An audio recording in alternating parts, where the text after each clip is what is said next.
pictures. So here we have... She had them, I took them all out. It's really weird. So we have the birth of mass incarceration. So a rhetoric that is repeated over and over again is law and order, law and order. So this was first mobilized in the late 50s, around the time of the Civil Rights Movement, as Southern governors and law enforcement officials attempted to generate and mobilize white opposition to the Civil Rights Movement. So it was a reaction to the Civil Rights Movement, and the Southern law officials argue that the rise of the Civil Rights Movement equaled the breakdown of law and order. So that's what the idea that they were pushing. And also there was a suggestion that integration also equals high crime. So beginning in the 1960s, crime rates rose in the U.S. Consistently for at least 10 years. And part of this can be explained by the rise of the baby boom generation. So there was a spike in the young men from ages 15 to 24. But crime reports sensationalized and associated with this rise in crime, the rise in unemployment rates for black men. So there was a really big part that the media was playing here. And so at first there was obvious racial motivation for the leaders in charge and the people that were pushing this idea. So the most ardent people opposing civil rights legislation and desegregation were also most active on the emerging crime issue. But then, as time went on and rules of acceptable discourse changed, segregationists distanced themselves from an explicitly racist agenda. So they just focused on, crime, crime, crime. And so they developed this rhetoric of cracking down on crime, which I'm sure you're all familiar with. And so after the Civil Rights Act, public debate shifted from segregation to crime.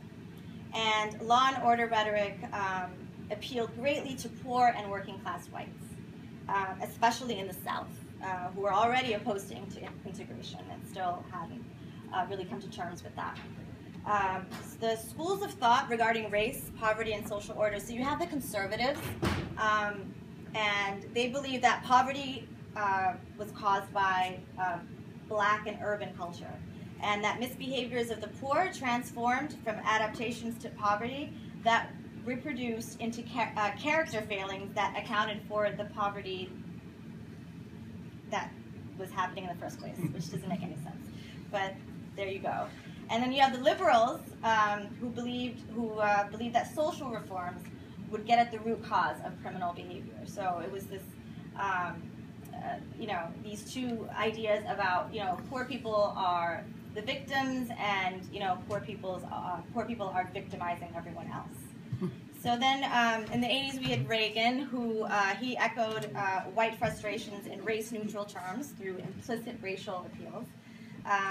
So crime and welfare were major themes of his campaign rhetoric. And by waging war on the drug users and the dealers, he made good on his promise to crack down on the racially defined others. But his was not an overtly racist campaign, so he didn't say these things, but it was an understood ideas.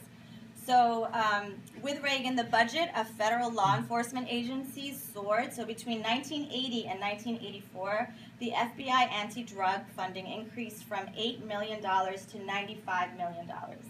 And so when crack appeared, Reagan administration leapt at the opportunity to publicize crack, cocaine, in an effort to build support for its drug war. In September '86, the media frenzy was in full throttle, and the House passed legislation allocating $2 billion to the anti-drug crusade. They required military participation in narcotics control efforts. They allowed the death penalty for some drug-related crimes. They authorized admission of some illegally obtained evidence in cases. So in 1986, the Anti-Drug Abuse Act was passed, which included mandatory minimum sentences for distribution of cocaine and far more severe for distribution of crack, which was associated with black neighborhoods, and this was revisited in 1988, but it was still extraordinary punitive, included civil penalties for drug offenders, so it just became more extreme. In 1970, researchers found that racial attitudes and not crime rates or likelihood of victimization were the determinant of white support for get tough on crime and anti-welfare measures. And then we go on to President Bush in 1989, the older one. He characterized drug use as the most pressing problem facing the nation. And in the late 80s, Democrats attempted to, so this was associated with a more, Republican ideology. But then in the late 80s, the Democrats wanted some control, and so they attempted to wrest control of crime and drug issues from the Republicans by advocating stricter anti-crime and anti-drug laws. So the Democrats were being they were being accused of being, soft on crime, and this was scary for voters. So there was an effort to win back swing voters. So now you have the Democrats and the Republicans basically doing the same thing. So the Democrats were competing and adopting political strategy that required them to prove their toughness. In 1991, the number of people behind bars in the U.S. was unprecedented in world history. A quarter of young African-American men were now under control of the criminal justice system. And Clinton comes into power in the early 90s, and so he had the three strikes, the federal three strikes program, which was a $30 billion crime bill. It created dozens of new federal capital crimes. So people who had been arrested, under more Republican legislation, were now given three strikes, and once you have your three strikes, you're in jail for life. There was $16 billion allocated for state prison grants and expansion of state and local police forces. Clinton's administration tough on crime policy resulted in the largest increase in federal and state prison inmates of any president in American history, which I found very surprising. He also made it easier for federally assisted public housing projects to exclude anyone with a criminal history. So this new system of radicalized social control was created by exploiting vulnerabilities and racial resentments of poor and working class whites. So they continue to exploit this. And today? We'll go back today? Yeah, so today more than 2 million people are have been in jail by the year 2000. Millions more marginalized by mainstream society, and continuing is the discrimination in employment, housing. People are denied the right to vote and access to education, and the system functions automatically at this point. So this is an image that was sort of reflects during Reagan's term.